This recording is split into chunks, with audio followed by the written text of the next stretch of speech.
Well, here we go again, another day on the job, or another month on the job.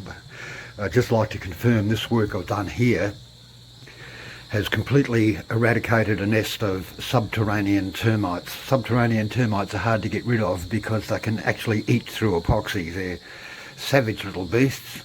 Anyway, I drilled out holes all along here, poured in thinners, poured in epoxy. It's all sealed up, and now down below there's absolutely no trace of termite activity, and I did this a couple of weeks ago, so I know I've got on top of them. Now, drywood termites are another problem, but they're easier to eradicate because they don't easily eat through epoxy. And so once you locate them and get some thinners on them, you can just coat the area with epoxy, and then they suffocate.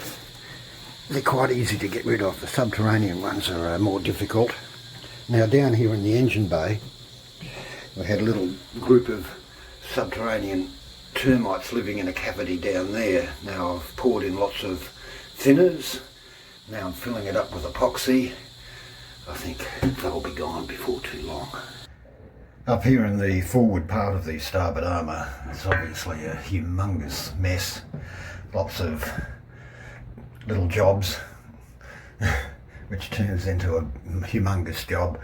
When I first came through here, about 6 months after the boat was dried out, I painted it, and unfortunately the wood still had moisture in it and has continued to shrink as it dries out. No super big deal, but I'll just fill those in and that'll be fine. This is going to be a hell of a job when I start sanding this. I'll have fibreglass itch galore, so I'm waiting till all the patches have fibreglass on, and I'll do it in one foul swoop. I'm digging more and more, finding little soft spots, and they're only little. One could presumably go sailing and it wouldn't make any difference, but I like to dig them out, find the little voids, and I'll patch them up. Some of them are so small I'll just fill them in with a bit of epoxy, but the slightly larger ones will get fibreglass on them as well. Here's another little job I've got to get stuck into now that I've determined that the casing has been completely sealed, seeing that there's no further moisture ingress on the inside. After it's been through a week or two of high tides, I better clean that up. This is where the water's been coming in from the stern tube. I've had a fan on this for well over a year, constantly 24/7. No fan on it for the last 2 or 3 weeks, and it's all exactly the same, nice and dry, so that's good. Some more epoxy on, fairing with a angle grinder and a little bit of block sanding on these. The work I'm doing at the moment is pretty much like this. Lots of little jobs, no dramatic results. I've got about 2 cups of epoxy in there to finally fill up all the voids. That's the gaps and cracks next to the starboard daggerboard case. Also,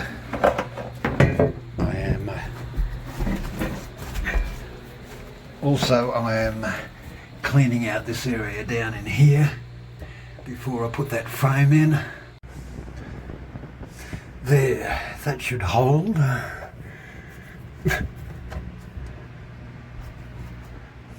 Next up, we've got to put fiberglass there, all on here and here, and then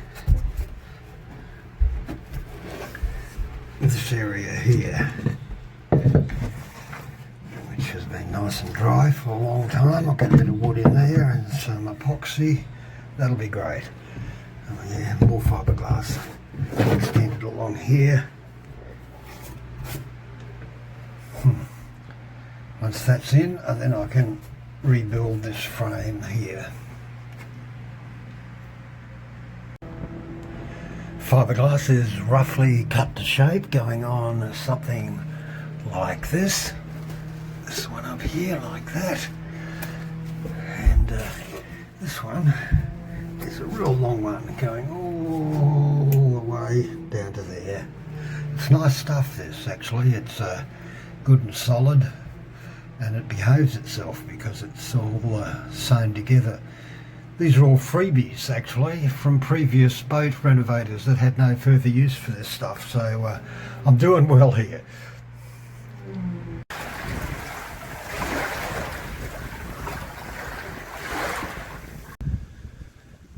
A go over with epoxy and a scraper. It's coming up pretty good. There's a bit of a dent still there, but generally speaking, most of the dents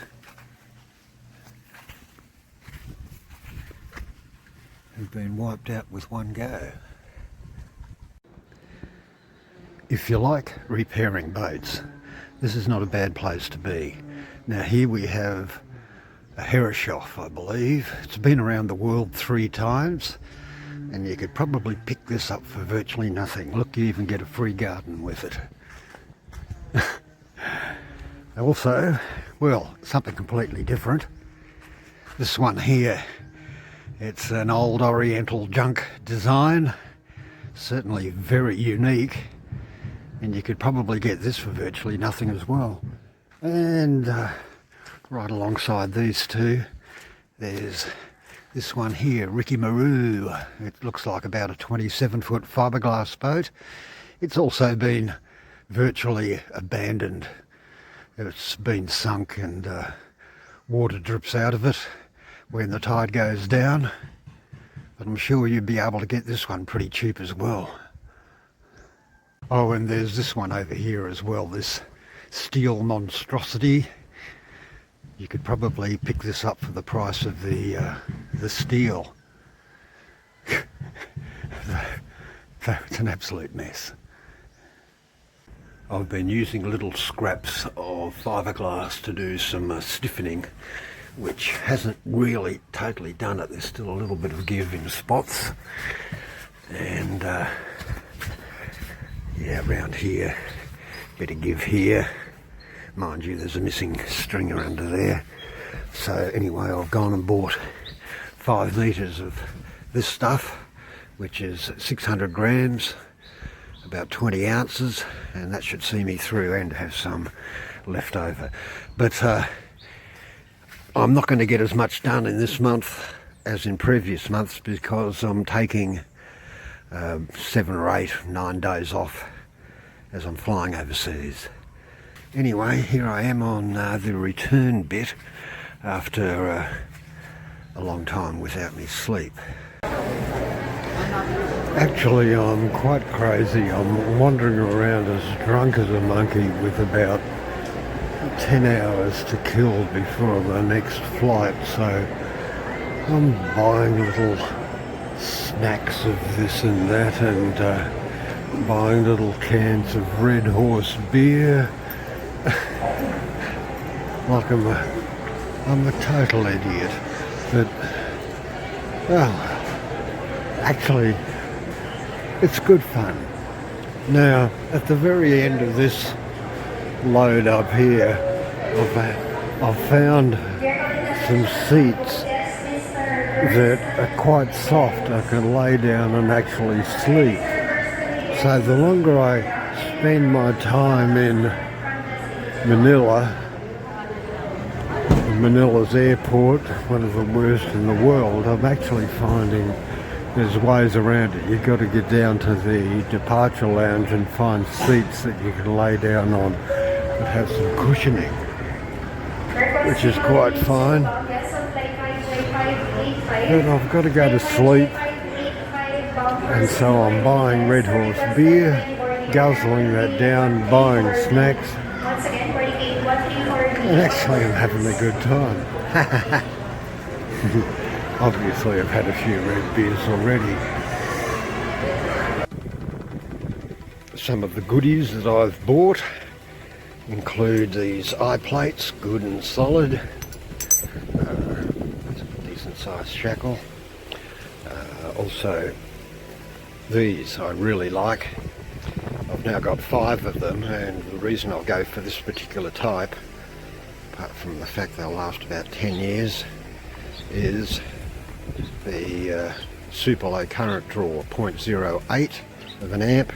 So I've now got 5, that'll be about 0.4 of an amp with all 5 of them running 24/7, which will keep the air in the boat nice and clear. Also a little toy here. This is an infrared thermometer, which is useful for all sorts of things, and my old headlamp here, which I got from Woolies about 10 years ago. Apart from the elastic going, the unit itself is now dead, so I've got this one here, which should do the trick. Yeah, it's nice to have some toys to play with. Well, sorry to say, I've got a fever at the moment, and have for the last week after returning back from overseas, and so that's quite a few weeks off the month's work. This is all I've got. Better luck next month. See you later.